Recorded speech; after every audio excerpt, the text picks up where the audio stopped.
Good afternoon, good morning, wherever you are. Good evening, probably, if somebody is joining from Australia.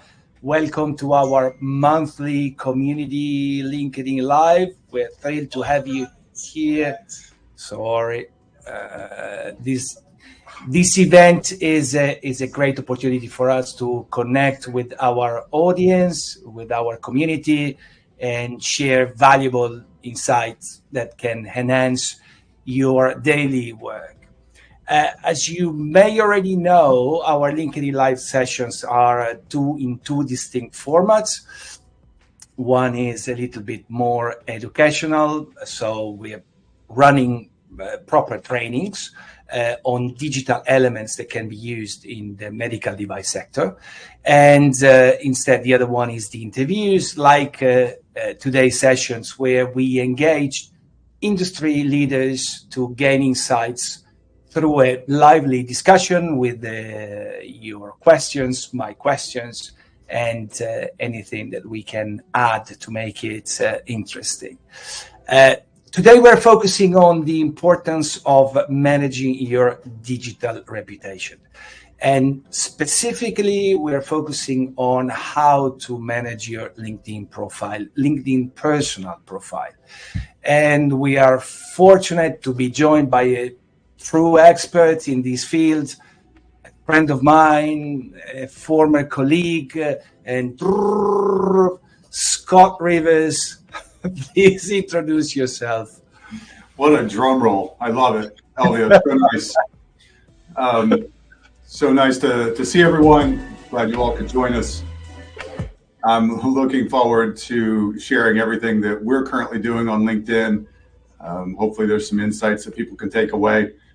Quick background on myself. Elvio didn't give the number of years, but I think we're going on 25 years of friendship. My first introduction into the professional world was with a very small company called Bayer, the German company that produces aspirin, but Elvio and I were on the diagnostic side of that business. And so having grown up in the state of Arkansas, I joined Bayer pretty much straight out of college and took a number of different sales and marketing roles, ultimately making my way to New York, which is where I am today. And then from Bayer moved on to a Johnson & Johnson company where I was also doing sales and marketing and really had my entree into the recruiting world, kind of found the niche and something that I had an affinity for, which was building sales teams and commercial teams, and decided that was going to be my future. So I left Johnson & Johnson, jumped into the recruiting world, and we're now on our third iteration of a recruiting firm. And I'm focused in doing what I did for many years, which is helping teams build commercial organizations that are high functioning in the life sciences space. While we've expanded into other areas, my team still focuses on that. Excellent, Scott. All right, so you probably, we will go through all your experience and history, but let's say we can say that Scott's success is clearly dependent on his skills and ability, networking, in making partnership, but has been boosted, has been supported by his ability to manage LinkedIn personal profile. So today's story comes within the realm of the recruitment, but we believe that it's a story that can be used in many other sectors. So if you don't need to be a recruiter to use your personal profile, you can be a marketing director, you can be a salesperson. In any of our jobs now, we need the use of LinkedIn, right? Yeah. In fact, Elvio, I would say it can be replicated in any industry. And your personal brand is what people are looking for. They're looking to find people that they know, like, and trust. Let's call that marketing. And this is a way that you can enhance your marketing so that people have that opportunity to know whether or not they want to do business with you. And if I'm speaking honestly, I think I'm probably just scratching the surface on LinkedIn. And for you to say that, I'm an expert in this field means there's so much opportunity for people to grow and build networks and relationships through this tool today, even with a little bit of effort, you can differentiate yourself. So I think that that's a key takeaway, is that in the industry, you can make a difference. You can really get your name out there, and you can differentiate yourself, because 99% of the people that are connected on LinkedIn aren't putting themselves out there. So you can make a difference very easily. That's absolutely true. Okay, before we start to dive into the conversation, and we'll start with the question, let me share with the audience how they can communicate with us. So please ask Scott any question anytime, just putting your name and the question in the little chat box that you can see below. And I know this never works, but to familiarize with the chat box, why don't you tell us from where you're logging in? Because we're streaming from multiple areas, so we have no idea who's joining us and how many people are joining us. So if you can make a comment, let us know where you're logging in, then at least we can identify the geography. Okay, we can see a couple of people here. Wow, greetings from Brazil. That's excellent. Okay. So the first question, Scott, is about your progression of followers on LinkedIn. You now have more than 37, almost 38,000 followers. I remember when I connected with you 17 years ago in 2007, you were my third connection, my third LinkedIn connection. Probably at the time you had already thousands. But how did you grow your profile? What was your strategy? Did you have a strategy, or it just happened? Which are the activities? Yeah, I think it's a great question. I just saw Frankfurt, Germany on there. I see Paul on here that I haven't seen in years. Paul, glad you're joining us. I think for me, so I started in 2005. I was one of the first people on LinkedIn that I knew of. I remember sitting in the 511 building and hearing about this thing, and actually 511 building for LBO and I is in Tarrytown, New York, where we were based out of. And I remember seeing this platform that sounded interesting as kind of a professional social platform. And so I set up a profile. I really didn't see a lot of people on there that I knew. And as I started reading more and thinking about it, it was, if this is truly a networking platform from a professional standpoint, I want to be connected to everybody, not just people that are in my space. They're going to be people in different countries, different areas, different industries. And so I took the opportunity to connect with a lot of different people over a long time, and just have continued that progression for many, many years. And I think because I started early, it gave me the opportunity to connect to some pretty big names on the platform today. I was just looking just to make sure that it was still a connection, but Gary Vaynerchuk and I are connected on LinkedIn. I mean, he's one of the top voices on most social platforms.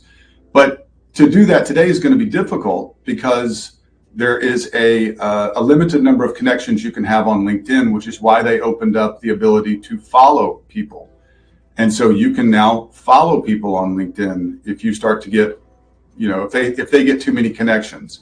So my whole platform on LinkedIn originally was to connect to anyone and everyone to expand and grow the network. If your network is your net worth, let's make it big. And I know that there's a lot of people that don't do that. They're like, well, if I don't know the person, I'm not going to connect on LinkedIn with them. I feel like LinkedIn is a little different than that. To me, that would be a Facebook kind of ideology. Facebook, you want to be connected to your friends. And I'm not even really, I don't do anything on Facebook anymore. But that's kind of the thought process on a true social media platform. But on LinkedIn, to me, I want to go far and wide. I want to meet everyone. I want to be connected to people so that as my network grows, I can then connect faster and easier to other people. So to answer your question, LBO, that's what I did. I connected with anyone and everyone. And in fact, many years ago, there were LinkedIn groups that were, basically they would allow any connections, because if you get too many people saying, I don't know this person, LinkedIn can put you into a dark room for a week or so. And so they actually will kind of lock you out. You don't want that to happen. That being said, though, there were open networkers. And so I connected with open networkers. And I think still to this day, I still show that on my profile. And so that was my strategy and that was my plan. And to me, it's worked very well. I'm probably going to hit my maximum number of connections on LinkedIn this year, which is set at 30,000. I don't think they've changed that. So at 30,000, you can't have any more connections, but people can still follow you. More than likely at that point, I'll probably start taking some of the people off of my connections that I know are just not a fit or not active on the platform. But for me, it's everyone and anyone. So even though I'm running out, anyone who's on this live, if you send me a connection request, I'll connect with you and look forward to learning from you as well.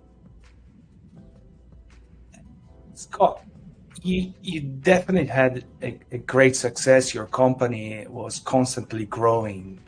And as I said before, definitely, I don't believe that the digital activity is the only reason for your success. But how much do you think the digital activity, and here we're talking about LinkedIn, but we can expand it if you want to. How much do you think the digital activity has boosted, has supported, has augmented your ability to networking? I don't know that it gives me, a lot of people see it as a way to gain authority, right, in a different area of business. I don't think that it's given me authority, but it's given me recognition. And I'll give you just one example. So this past year, actually this year, ADLM is a big show within the space that I work in. It used to be called AACC, American Association of Clinical Chemists. It's now changed. But I'm walking through this show. There's thousands and thousands of people walking through this show. And someone stopped me and said, "Oh, you're Scott Rivers." They didn't see my name tag. We had not met before, but they stopped me just to say, "I really appreciate what you put out on LinkedIn. It's been very helpful for me in my career." And that to me has been kind of the change of social, this social platform is it gives you the ability to reach a large audience without having to talk to every single one of them on a telephone or on a video call. Now, luckily that's available to us. And that's been the difference. How much has it helped or benefited my business? Again, I think it just gives that recognition. It allows people to know if they're going to know, like, and trust me, or if they like the content that I'm putting out. And so for that, it's been helpful, but it's been a long time coming. It's taken a lot of intentional content going out in order for that to happen. Yeah. With these regards, because you have a very interesting posting strategy, like posting without images, right? And your posts are generally very long, or not very long, but they're long. There is a content. It's not just a few phrases.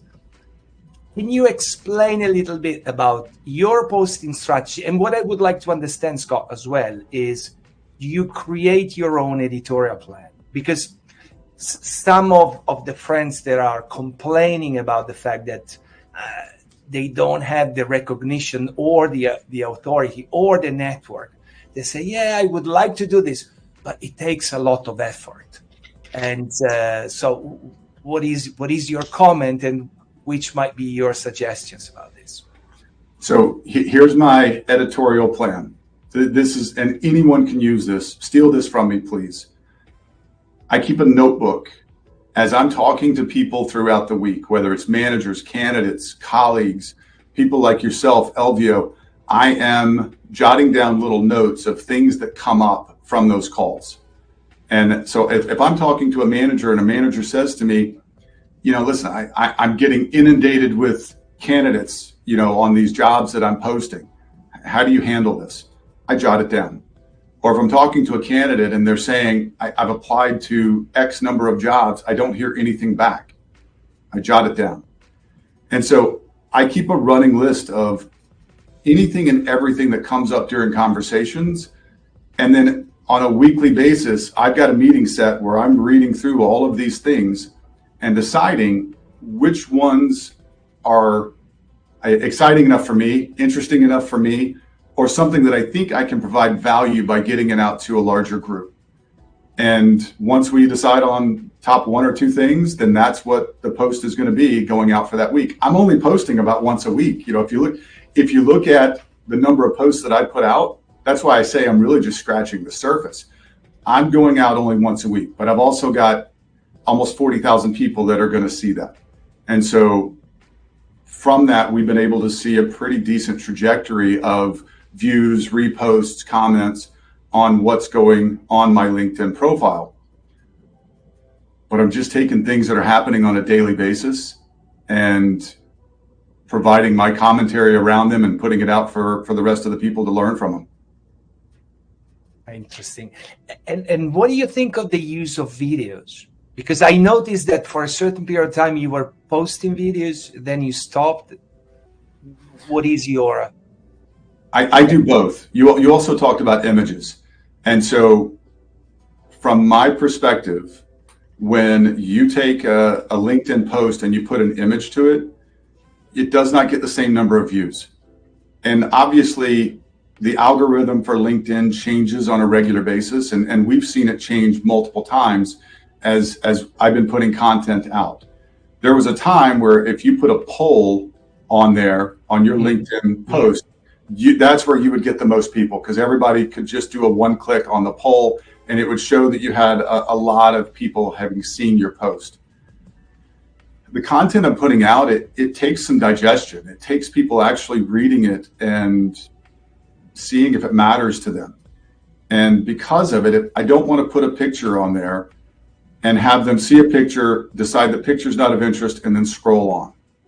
I don't think that pictures draw attention to what you're writing. I think pictures distract from it. And from what we've seen on especially my profile and my content, that's true. But there are other people that say, no, you need a picture on everything. I would just disagree with that. To me, what I'm putting out, at least, the content's going to be the most important part. And videos, I love the videos. I've got more videos in queue that I'm going to be putting out. It just takes a little bit more time to kind of queue those up and edit them and then get them ready. Because generally those aren't in one take. I mean, I know you would look at me, Elvio, and think, one take, no problem. Occasionally I say some things that I shouldn't say, and so I have to go back and take that out. Yeah, clearly. And, I think that on LinkedIn, if you want to make a video, you need at least a 2 minutes video, because you need to tell something. You can't on Instagram or Facebook or TikTok, you can probably make a 30-second video. But in our business, in 30 seconds, you're not going to share anything. So, right. There are a couple of people that have kind of made that conversion of TikTok to LinkedIn, LinkedIn to TikTok, or Insta, or any of these other groups. It's just not a strong focus for me. I don't think that my ideal clients, in my opinion, they're going to those other social platforms to get away from work, not to learn more about a group they could work with. And so I don't even go on them. I don't introduce any content there. My only content is going out on LinkedIn. And until another professional profile, social media type product comes out, LinkedIn is where I'm going to focus my efforts. Interesting. But that's also looking at a B2B company.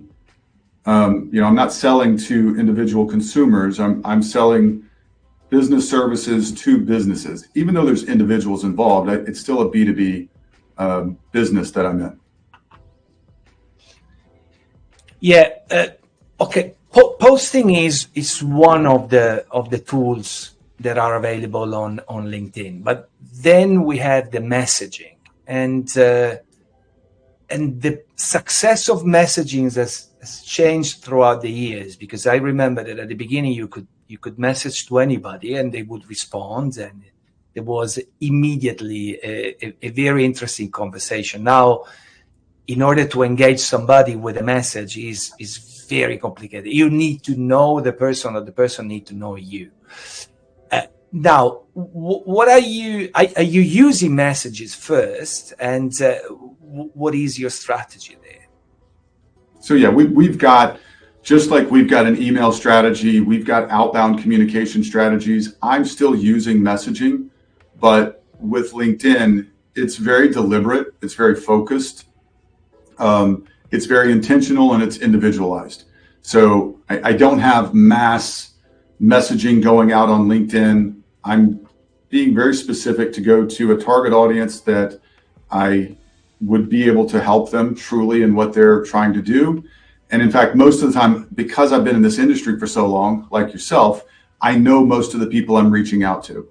So my message returns and responses are very high. Even if it's, hey, I'm not interested at this time, my responses are very high. But I think all of that is due to, number one, being in the industry as long as I have been. Number two, putting information out on LinkedIn that allows people to see me on a somewhat regular basis. But very much like an email strategy, I do have a messaging strategy, but it's not as, it's not a spread across everything type of strategy. It's very deliberate and focused on LinkedIn. Okay. Because think about it, Elvio, this happens to me all the time and it drives me crazy. I get a connection request from someone. I can almost count down the time before I get the next message saying, Scott, so glad that we've connected. Here's what I do. Here's how I can help you. When can we schedule a call? And most of the time, not only do I not respond to that message, I go back and I take that connection off, because I do the same. I block the connection and delete the message. I agree. Yeah. I don't necessarily block them, but you know, I'll just take the connection away because I don't want to continue to get that. To me, that's a terrible form of spam. So if you want to connect with me, you want to connect with me for a reason. If it's just to sell me your product right away, that's not a good fit. I agree. I agree on, and I think there should be a certain netiquette, and that can be used. Scott, there are several questions already, so we haven't opened to questions, but I think there are a few that are interesting. So one is from David that is saying words and pictures, but I did not really understand the question. So I would ask David if he can rewrite the question because I did not understand. Then there is one from Federica instead that is saying, Scott, with AI becoming more prevalent in content creation, do you incorporate AI tools in your social media posts? If so, how do you ensure that the content remains authentic and aligned with your personal brand? Yeah, it's a great question. And no, AI is not incorporated in what I'm doing on LinkedIn at all. If you see something written on LinkedIn, I'm writing it. It's coming directly from, my words, my content. I think so many people are using AI to do their job for them these days. And we're just in the early days of these products, right? So if this is, AI just started here and we're right here. Imagine what it's going to do in the future. I'm not real excited about that because I want to be authentic. I want to make sure that what I'm putting out is that it's my words, it's my thoughts. I don't know if you saw, they did a it's on YouTube, and I believe it was the founder of LinkedIn. They actually created a bot of the founder from LinkedIn, and he had a conversation with this AI bot. They even gave it structure. They even made it look like him. And it was interesting and scary that they can allow this to happen, meaning that an AI can learn what a person would say or how a person might say or act based upon content. But at this point, I'd rather it all be coming from what I do. So I might use an AI tool when I'm sending out a letter to look for grammar mistakes, which, I use a product called Grammarly. So let's say that Grammarly has an AI tool to it it's going to look for grammar mistakes. That I think is important if you're sending out formal letters. But as far as writing content, no, nothing going out with AI. I don't know. I'm just not ready for that. I don't want to do it.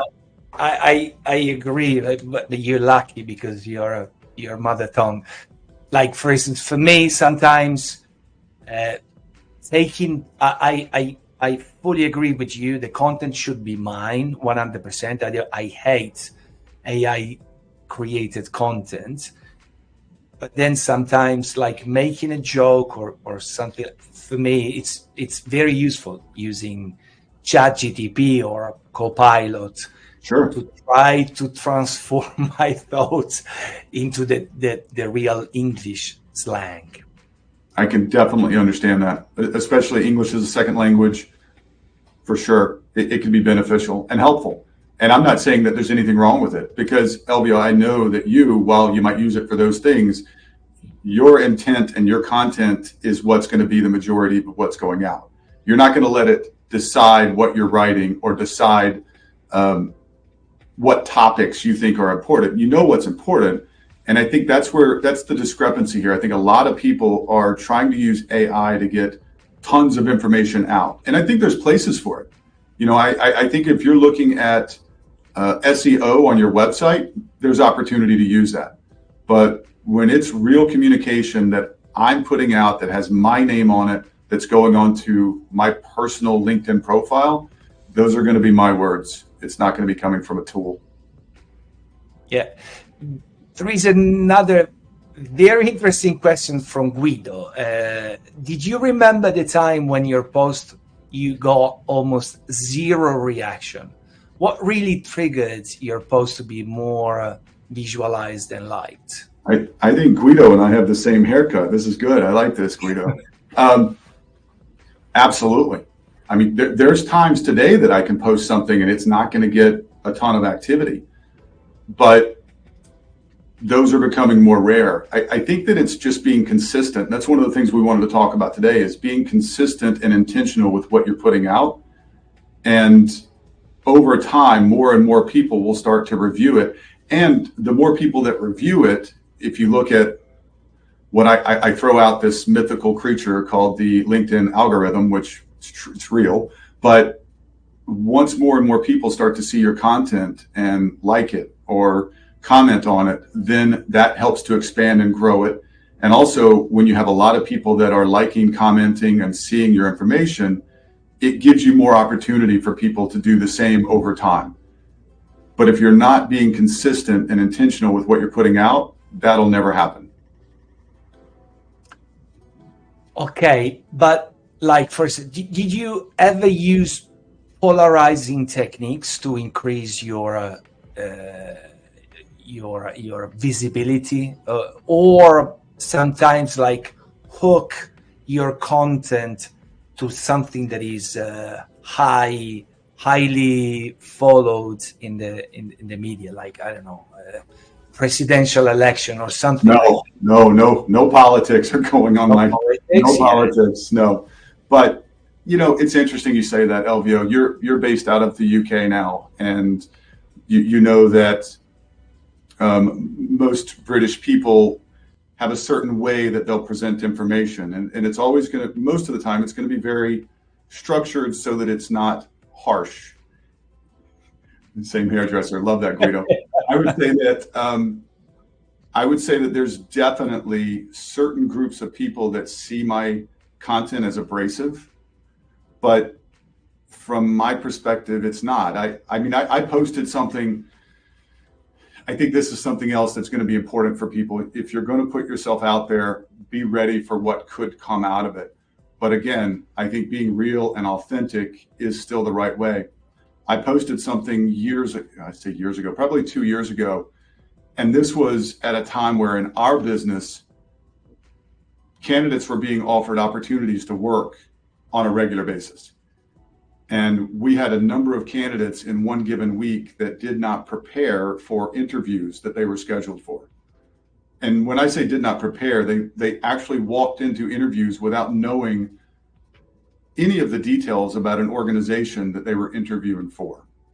And I posted something that said something to the effect of, everyone can go back and see it, or you can look for me on Reddit. It's all there. I said something about candidates being lazy in this market. And that was clearly very polarizing because a lot of the people, as I mentioned earlier, I'm connected to a lot of people that aren't necessarily in the space that I'm in. And outside of diagnostics and life sciences at that time, there was a lot of people out of work. And so people took offense to what I said. And what I meant it for was people in the industry that I was working in. And in fact, people that I'd worked with that week. Remember, I'm developing content on a daily basis. And so if I see something and capture it, I could go back and write that out. That went viral, and it went viral very negatively. And in fact, if you go look on Reddit, you'll see that I got called, Guido, our hairstyle got called a lot of negative things. So we'll have to go check that out. But, I think those are things that you've got to be mindful of and know that it can happen. If you truly are putting yourself out there, you can get the negative along with the positive that comes with it. Most recently, again, just to speak to, saying things that could be controversial, I put out there that one of the most misspelled words that I see on resumes is manger. So if someone says I'm a sales manager and they misspell remember that. And yes, we'll call this a little controversial because I also put in some of the correct British spellings as incorrectly being spelled, specialized, right? So instead of Z, using an S. So British terminology would use the S, we would use the Z. And that blew up as well. And that one, let's be honest, a little bit of play there. I kind of knew these are correctly spelled words, but manager and manger was the one I wanted to focus on. And I think everybody in the entire UK wrote me to tell me that I was wrong and that these were correctly spelled words. And at some point I just had to laugh. I was like, yeah, I knew that. But, and I said this on my LinkedIn profile, but for the most part, I'm not trying to throw out controversial information. I'm trying to put information that's helpful to people. So when we're in a time in the industries that I work in where there's a lot of people out of work, I'm trying to give real scenarios to help people find opportunities. As an example, I'll throw this out there still today.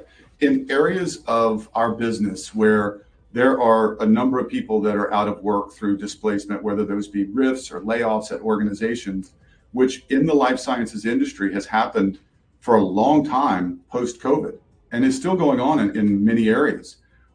I'm putting out that, you don't want to just randomly go apply to jobs.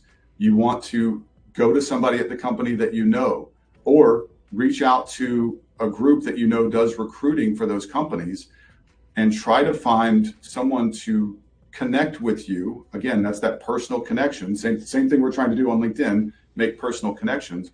Use that personal connection to make that entree into the company.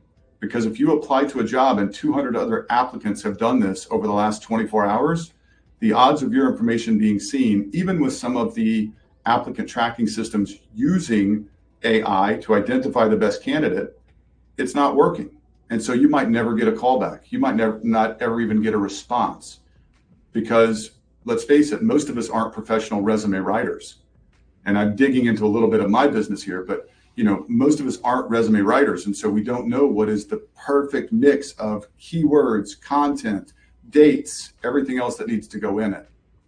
And so those are the types of things I put out. And I'm trying to be helpful to anyone and everyone who takes the opportunity to read it. Okay. Other two questions. The first one is from David, that is asking about the weight of words and images in a message. If you have any suggestion with that. David, I don't. I try to get my content across in the most succinct way, but making sure that I make my point thoroughly. I don't want 1,000 words. I don't want 2,000 words. I'm not looking to write War and Peace on LinkedIn. And I probably just used an analogy that may not have. War and Peace, the book. Elvio, you familiar with this? Yeah. The very long Russian book. 2,000 pages, I think. Like it's insane. Given my ADD, not a book I could ever read. Give me the Cliff Notes, I'll check it out. But I'm not looking to write a novel, but I want to make sure my point is clear and concise and gets the point across. So, David, I would say that's my weight. That's the barometer that I'm using to determine how long it should be. And as far as images, I don't think you won't find many of my posts that have an image unless that image is crystal clear, exactly tied to the post. And I can give another example. Elvio, do we have time? Can I give one more example? Absolutely, please. So my latest post, which went out last week, was commending one of my people on LinkedIn. And so this is going to be two things that you have to look at. I thought it was important to have a picture of her, but I wanted to have a personal picture of her on that post. And so I had a picture of us from 2 years ago, which was the first time I had met her in person. I've got a lot of remote employees. And so I had a picture of the two of us on this particular post that I put out on LinkedIn. That to me was one of the posts that needed a picture, and it had to be part of that post. Otherwise, I wouldn't have put a picture on it at all. Because I think without pictures, you get a little bit more access to people, and you get people actually reading your content. But I'll tell you the flip side of that is by putting that post up, again, this is talking about putting yourself out there. By putting your post up or putting my post up, I had a competitor, reach out to this particular employee of mine saying, hey, I saw the nice thing that Scott posted about you. If you ever consider leaving him, I'd like for you to consider coming to work for us. Oh, the tactics. It was a little humorous, but it's interesting what people will use LinkedIn for. And this was one that I thought, okay. Yeah, we shouldn't forget that LinkedIn is still a social media, and we know that the level on the social media can be very low sometimes. Yeah, it's just interesting, when you've known this individual as long as I've known them, and they pull something like that, it's like, wow. Okay, not stuff I would do, but again, if you're going to put yourself out there, you got to be open to the good and the bad, and this was both. Okay, I would like to ask you a question as a recruiter. From your perspective, do you think that a sales and marketing person should become a social expert, or social expert is an optional element? So it's clearly it's within the realm, so exist. But is it optional or is becoming mandatory? I think it's optional. I think it depends on the individual. I think there are people who are very good at writing and are open to putting themselves out there. And frankly, they've got the personality that's going to be perceived very positive in a situation like this. For them, it's great. I think there's other people that are just phenomenal salespeople, phenomenal marketers, and they don't need to do this. It would be very uncomfortable for them to put information out on LinkedIn like I do and many others do. It really comes down to personal preference. And if you're open to the good and the bad that comes with it, and it somewhat excites you to be able to do this, go for it. Let it rip. Give it a shot. Put out content that, number one, can help either your customers or people in your field, and then do it consistently. You can't do it for a week, 2 weeks, frankly, even 1 year, and say, I gave it my best shot. You've got to be committed to this, and you've got to put out consistent content that's driving value. And I think if you do that because it's your personality, it's who you are, and you want to do it, it'll pay off dividends. But if it's a stretch for you, if you don't really like it, if Yeah. you're uncomfortable doing it, do what you do best.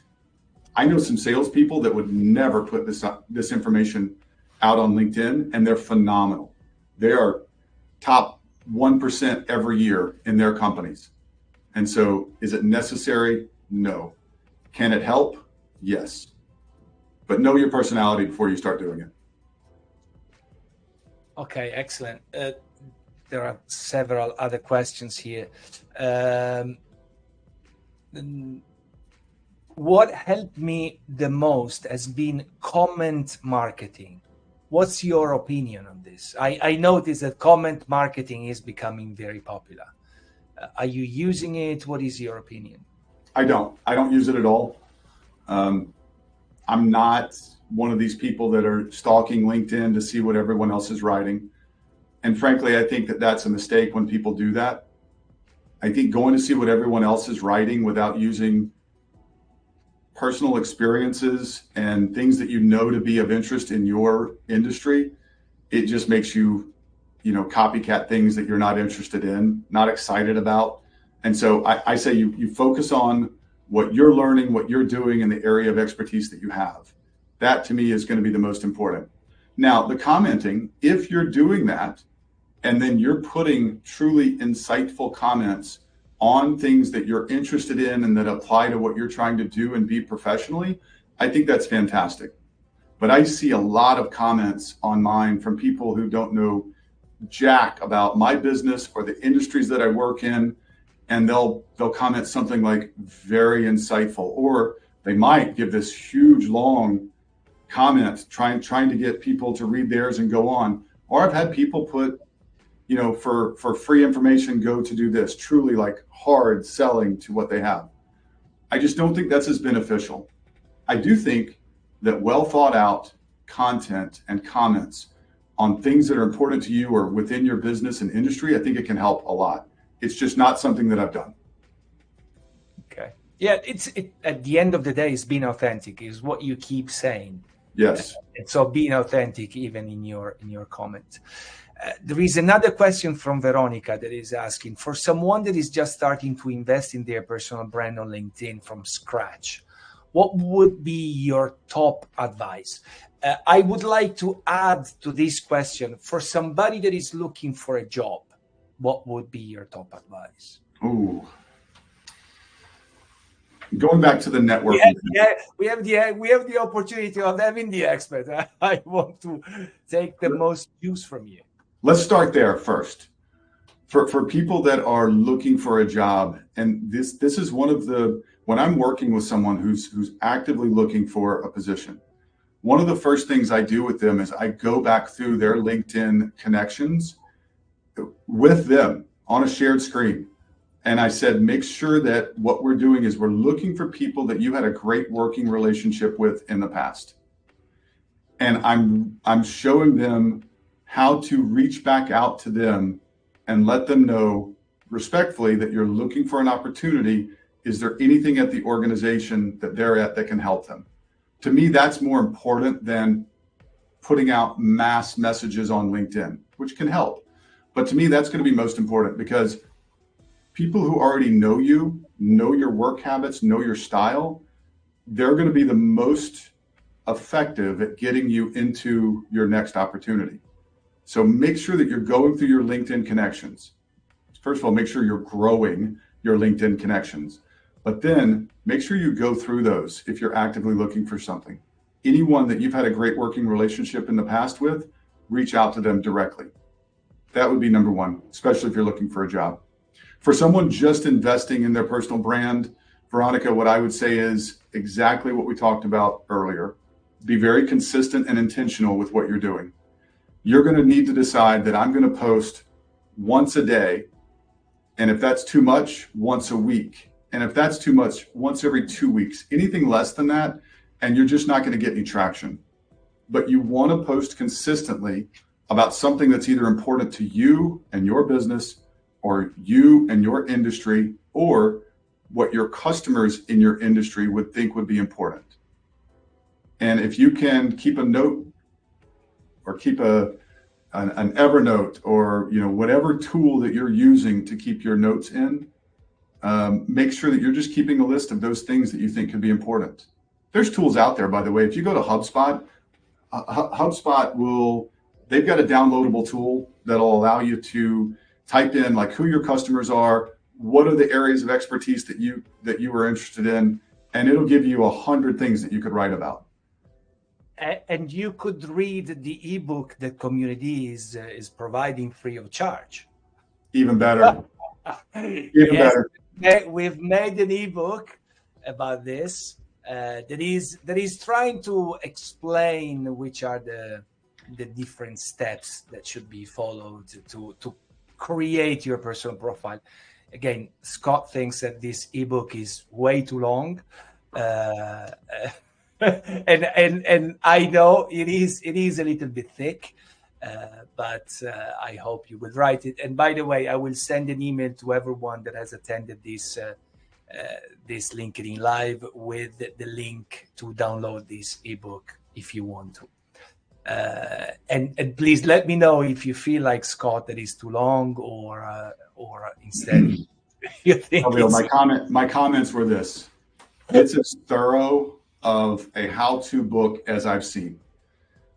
Given my brain and we'll call it ADD, whatever it is, like I needed a few more pictures, but it is thorough. And if someone follows this to a T, they're going to be set for success.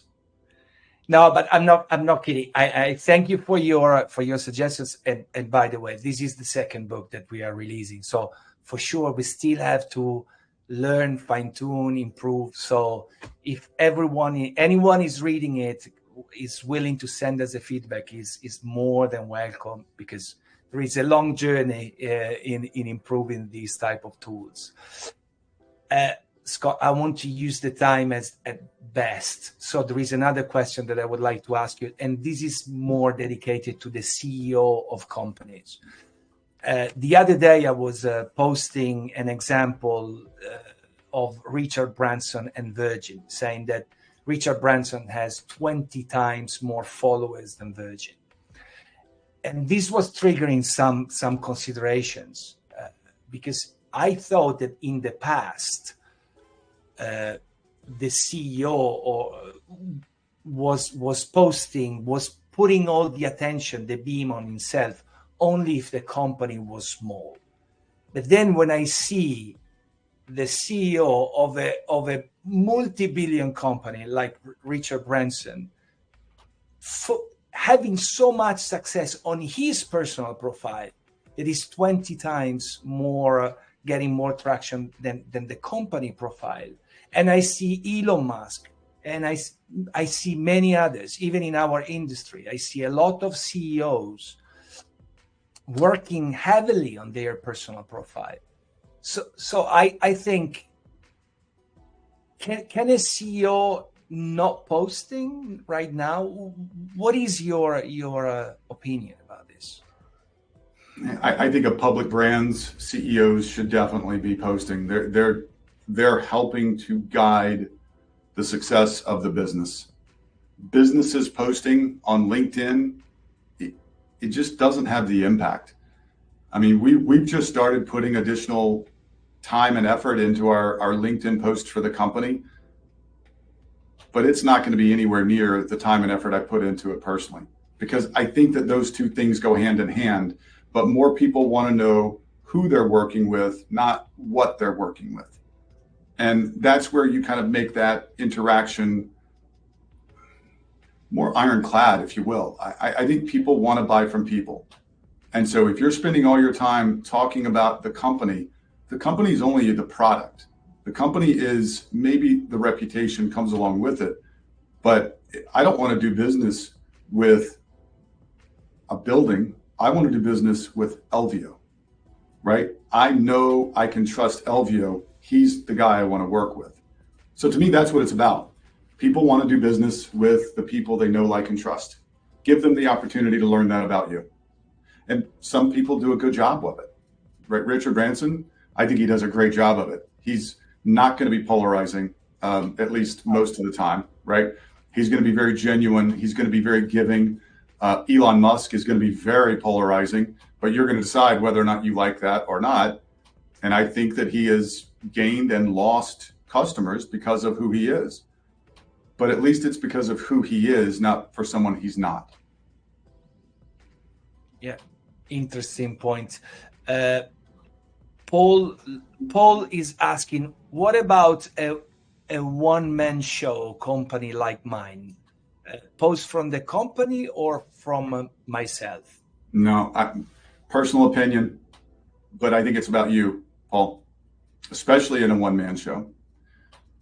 I think that people did business with Cerca Talent before knowing who Cerca Talent was. I think there are people that say call Scott Rivers without even knowing the name of the company today.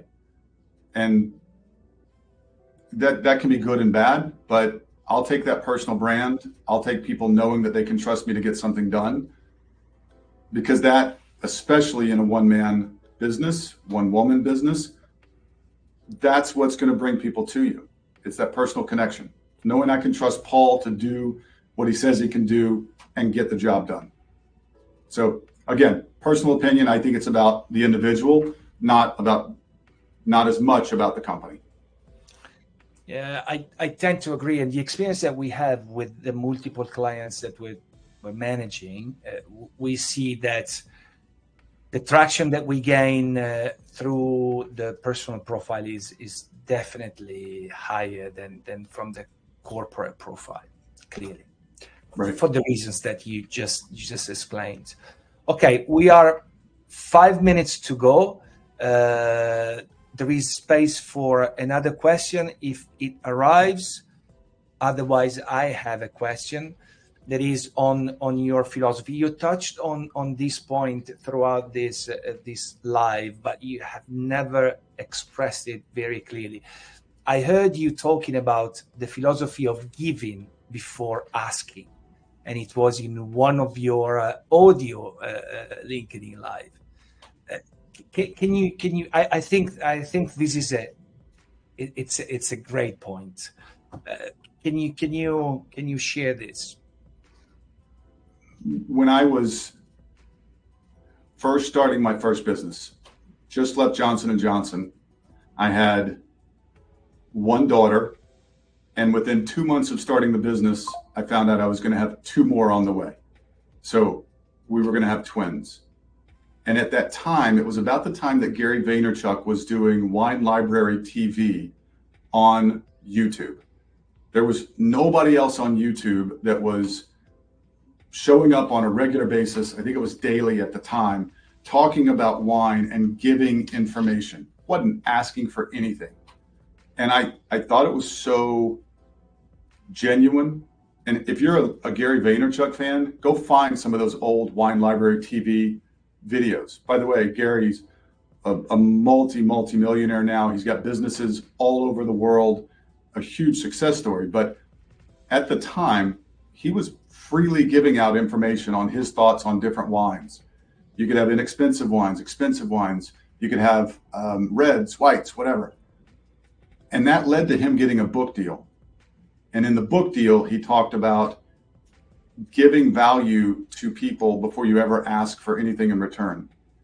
And Elvio, when we used to go through sales training, we would hear about you have to earn the right to ask for the business.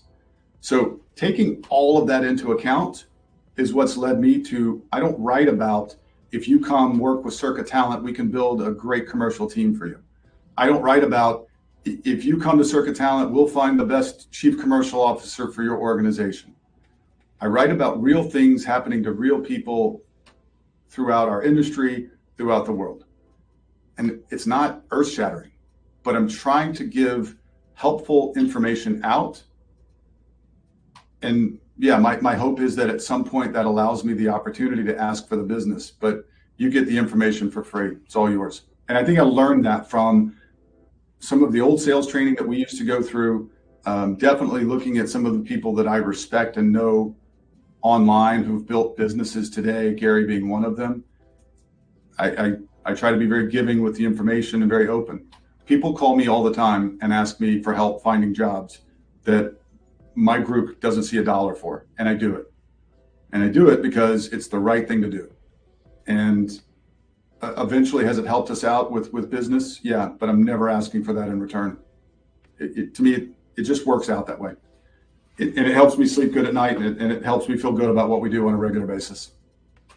No, and I've been following you for 17 years, and I think this is a constant theme that I've seen in all your digital activity, the fact of giving. And I have to be honest, every time I read one of your posts, I always take something. And that's why when scrolling down, I see your name, I stop for a second and Thank read. you.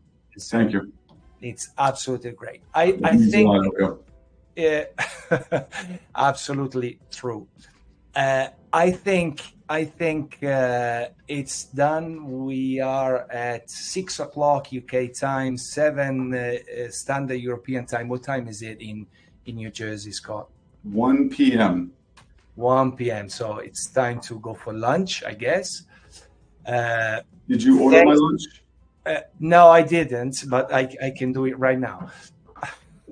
All good, Elvio. Thank you so much for having me. I really appreciate it. No, thank you. Thank you, Scott. We learned a lot from you. It's been a fantastic, terrific session. And I think everyone learned a lot from you. I would like to thank everybody that has joined us. As I said, I will send you an email with a link to the ebook, and thanking you for joining us. And if anybody has any idea or any topic that would like to uncover in this LinkedIn Live, please send us an email. Next live session is expected in the second half of October. We will talk about the MDR. So it will be focused on the European companies and the European professionals. But we will talk with the super expert that is Dr. Basil Akra. And we will try to investigate a little bit which is the status of the MDR. Scott, thanks again. Thanks, everyone. And lovely meeting you today. Ciao, Elvio. Thank you. Bye.